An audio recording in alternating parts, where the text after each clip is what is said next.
Friends ఇప్పుడైతే cake ice cream తినడం complete అయ్యింది. ఇప్పుడు మళ్ళా కేక్ ఏం కలర్లు తెచ్చిండు, వెరైటీ కలర్లు చూడండి. 2 పీస్ చాక్లెట్ ఫస్ట్ బ్లూ లైన్లు ఉంది అది చూడండి. ఫ్లవర్స్ కూడా వచ్చినాయి కానీ వైట్ ఉన్నాయి కదా, కనబడతలేవు అంతగానము, కానీ బాగున్నాయి. టేస్ట్ చూసి చెప్పాలి ఎట్లున్నాయో.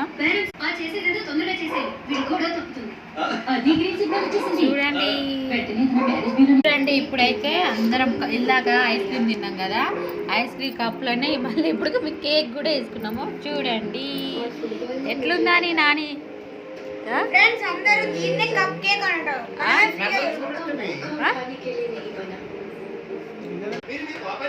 చూడండి ఫ్రెండ్స్, ఇప్పుడైతే ఇందాక మేము ఐస్ క్రీమ్ తిన్నాం కదా, ఇప్పుడైతే కేక్ కూడా తెచ్చిండ్రు 2 పీసెస్ అనమాట. ఇందులో పెట్టుకొని అయితే మేము తిన్నాను. ఇప్పుడు తింటున్నాం అనమాట. ఇప్పుడు మా ఫ్యామిలీ మొత్తం తినేస్తున్నాము. చూడండి కానీ ఒకసారి